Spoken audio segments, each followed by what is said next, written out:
Shalom, selamat pagi anak-anak yang terkasih di dalam nama Tuhan Yesus Kristus.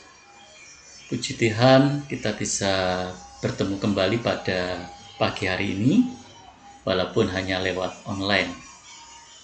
Marilah anak-anakku, sebelum kita menyerahkan aktivitas kita dari pagi hingga malam nanti, kita akan mendengarkan firman Tuhan. Sebelumnya saya ajak untuk berdoa. Mari kita mengambil saat teduh. Kembali kami datang di hadapan Tuhan penuh ucapan syukur atas kasih dan pemeliharaan Tuhan. Dari kami beristirahat tadi malam dan pada pagi hari ini kami bisa bangun. Sebelum kami memulai aktivitas kami, ya Tuhan, kami menyerahkan waktu di depan kami kepada Tuhan melalui renungan ini. Berikan kepada kami hati untuk mendengarkan suara Tuhan. Hanya di dalam nama Tuhan Yesus Kristus kami berdoa dan mengucap syukur. Amin. Anak-anakku yang terkasih di dalam nama Tuhan Yesus Kristus, judul renungan pada pagi hari ini saya beri judul Jadilah Kuat di Tengah Pergumulan yang Berat. Bacaan kita pada pagi hari ini terambil dari 2 Timotius pasal yang kedua, ayat yang pertama. Sebab itu, hai anakku, jadilah kuat oleh kasih karunia dalam Kristus Yesus. Anak-anakku pernah melihat gambar ini, pernah melihat video ini. Kita bisa belajar dari tokoh Nick Vujicic ini. Nick lahir pada tanggal 4 Desember 1982. Dia dilahirkan di Melbourne, Australia, dari keluarga Kristen. Nick terlahir tanpa memiliki 2 tangan dan 2 tungkai kaki. Dokter tidak memiliki penjelasan secara medis untuk cacat lahir ini. Seperti yang dapat kita bayangkan anak-anakku, Nick dihadapkan dengan banyak tantangan, banyak rintangan di dalam beraktivitas sehari-hari.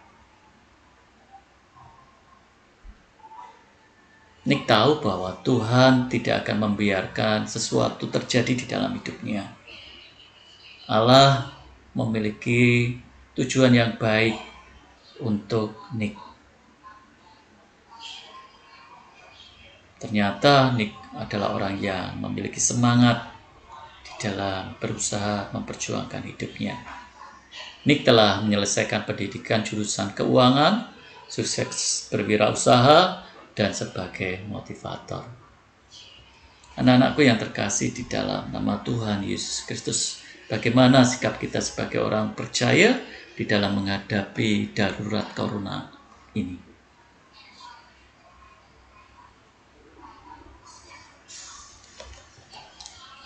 Ya, semua orang di seluruh dunia sedang mengalami masa krisis, dan krisis yang awalnya menyangkut krisis kesehatan pandemi COVID-19 ternyata sudah mempengaruhi seluruh sektor kehidupan secara global, baik itu sektor ekonomi, baik itu sektor pendidikan, krisis keuangan, krisis keluarga, dan lain sebagainya.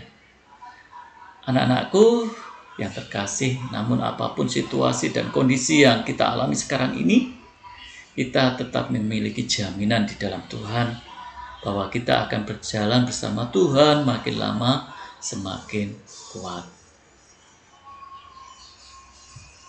Anak-anakku yang terkasih, proses untuk menjadi kuat di mana orang yang lemah, tak berdaya, itu membutuhkan suatu pertolongan dari yang kuat.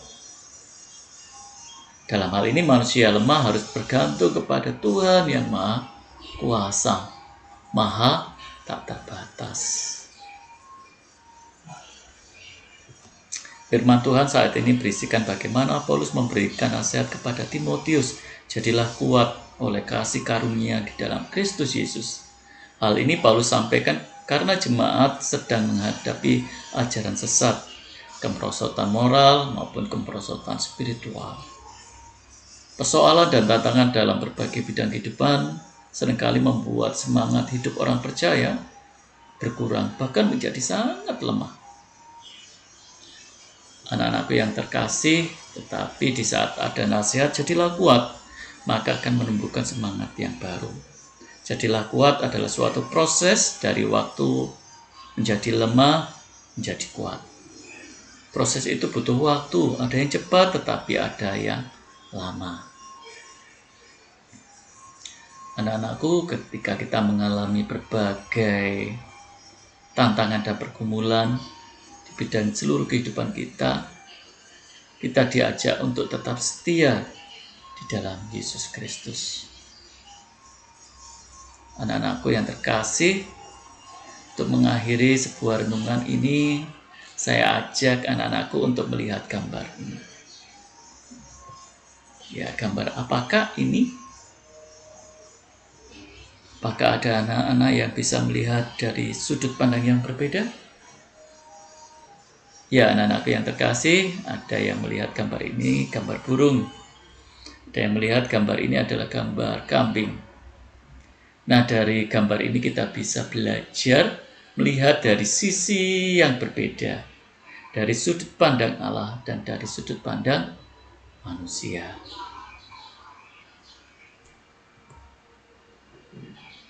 Artinya, dari gambar tersebut, pada saat kita sedang menghadapi masalah atau pergumulan, pertolongan yang Tuhan berikan tidak selalu atau belum tentu seperti yang kita harapkan.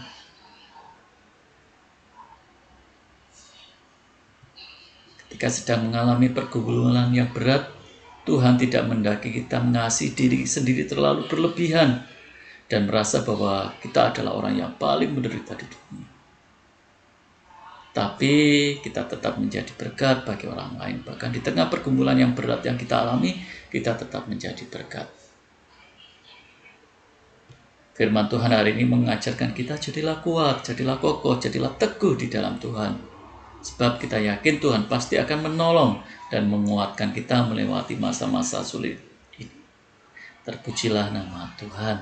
Amin. Marilah kita berdoa. Ya Tuhan, berilah kepada kami kekuatan dan kemampuan dalam menjalani hari-hari hidup ini. Serta mampukan kami untuk menjadi berkat banyak orang. Sehingga walaupun kami merasa sendirian, merasa tidak mampu, tapi kami boleh merasakan bahwa kasih Allah ada pada kami. Terima kasih Tuhan buat renungan hari ini. Hanya di dalam nama Tuhan Yesus Kristus kami berdoa dan mengucap syukur. Amin. Demikian anak-anakku, renungan yang bisa saya sampaikan. Kiranya kita tetap semangat dan selalu tersenyum. Amin.